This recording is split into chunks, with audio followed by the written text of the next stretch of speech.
everybody, and welcome to Reads, Spider-Man Crawl Space Edition. I'm your host, of course, Ryan Reed. Come check us out at the Spider-Man Crawl Space at the SpidermanCrawlspace.com. Well, I've been off for a little over a month. I've had a family member with some health issues I'll talk about towards the end of the review, but I'm here, of course, to review Champions 4 and 5. So let's get right into Champions 4, shall we? Right with the pros. This picks up perfectly from issue 3 with the Quinjet going down with the champions on board. And what's really cool about this is it really deals with a set of superheroes that are going, what are our power sets? And how can we safely get out of this situation over the middle of the Atlantic Ocean? I really like it.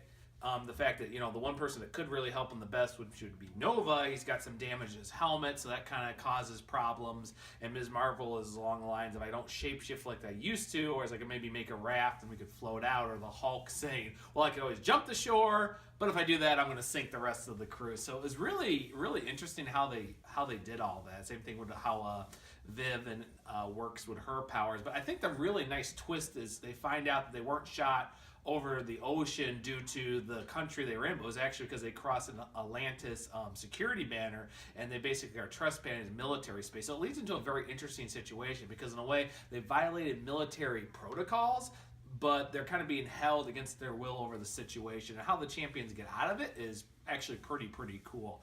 But it does leave a little bit to the cons. I felt like that this shouldn't really have been an issue. I get it was a military issue, and this is Atlantis, and these are various superheroes, but it's not like the Atlanteans don't know who some of these characters are. I mean, why the original? You got Spider-Man, you got the Hulk, and you've got Viv. So even though it's Amos Chow as the Hulk and it's Miles Morales as Spider-Man and Vivian, the Vision's daughter, and not to mention it's Sam Alexander, it's not like they didn't know who these people were. And it was the whole, you shot over and we shot you down and you're crossing, transporting, so we're just going to lock you up and we'll figure out what to do with you later versus, you were violating space even though you're Americans in a different international law, so we'll just give you a warning and shut you off. It didn't work off that way, but it wasn't bad, but it was kind of a con. I love the character work though. Mark Waid and some of the action panels by Humberto Ramos do a really nice job. So it works as a really good story, and it kind of really concludes the first story arc pretty nicely for the champions moving on. So I'm going to give it an A-. It's pretty good, but like I said, the thing with the Atlanteans was a little too, could have been resolved better. I get it. There was Mark Waid's trying to give it more of a military zone, demilitarized zone kind of feel because it's Atlantis and they were crossing paths, but it was a little too convenient. So moving on, especially with the conclusion of issue 4, which leads us to issue 5.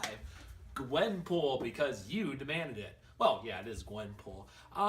Right into the pros here. The story is very interesting. It's how it is, and that the champions are dealing with more racial profiling issues down in the South and everything, and bombing and a few other things, and how Gwenpool gets into it. It's really interesting because Mark Waid does turn it on its concept, saying there's something there, and literally there is something there. There's chemicals that are making people more react to issues. And considering the current political climate, it's very interesting how they're talking about the actual villain of the issue, about how people want to look the other way because he's too connected, and if you arrested him, even though he created all these problems, it's going to be, turn worse for the rest of them. They'll be out of their job. But it kind of goes right to the cons here. This story isn't really anything special. Gwenpool's introduction and involvement in the story actually makes sense, considering the character and where they come from, and her even say, like, hey, I'm from the real Earth, where you guys all exist as comics, and Kamala Khan goes, well, I'm not putting that away that you probably are, but you're really insane. This is really not how we do this, and we will try to do it the right way, but at the end, she and the rest of the champions, except for, Miles, and Miles isn't in this issue because of what's going on currently in his own book with Spider-Gwen. It's an okay story. I don't think Mark Waid really got what is really the pull of who Gwenpool is. I mean, he definitely makes use of the character's background and why she kind of jumped in and why she sees herself as perfect for the champions. But, the rest of the story is kind of along the lines of similar to what happened with last issue, where we have the little thing which is more military, and this is more about current state of politics and racial profiling and people that are connected that break the law and still get away with it. And it doesn't quite work. So I give it a B minus, which is, I know, a whole grade below it. I mean, it's still enjoyable. I think the last couple issues by Humberto Ramos, his art's been very nice. I really like how he drew Gwenpool, and in fact, I want to do a Gwenpool perler bead here. As you can see, I have my Ant-Man ready to go, so I'm ready to add Gwen here drinking her Slurpee and everything, but I haven't got around to it yet. Hopefully in a couple weeks, because I do like the character. I think she's very interesting, and she isn't as crazy as we thought it was, and she's not a Gwen Stacy clone. She's from our Earth, the real world here, where we all are and collect comics. Her just name is Gwendolyn Poole, Poole. But, you know, as they say, the joke was that they thought she was an assassin named Gwenpool. But they're not bad issues. I think I'm looking more forward to issue 6 because everything leads into the upcoming anti-champions that are more about the extremists of the cause and will lead to some more of the stuff with the group. So I'm kind of looking at their version of the Masters of Evil, even though they're kind of the anti-heroes. But E minus, B minus, not bad issues. Enjoying the book, really nice. But issue 5 was much weaker than issue 4 versus 1, 2, and 3. So on that note, I'm not going to be around for any more reviews until next month when Champion 6 comes out. The family member that's having health issues, my own mother. She was diagnosed with cancer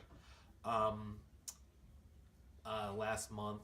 We were doing with some health issues just before the holidays. We were waiting, but mid-January we found out she had between stage 2 and 3 breast cancer. No tumor, but it's in her nodes, so she just started chemo treatment. So I'm kind of stepping back a lot right now, just spending time with my mom and trying to finish up school, because I would like it if she could see me finish my doctorate program, and she wants me to do that. So, and my brother finishing up school himself. So I'm just stepping back. I'm still reading my books, but my reviews are, just going to go the monthly basis here, like with Champions. That's why I was so delayed here. So everybody who's reached out about the situation in the news, thank you so much.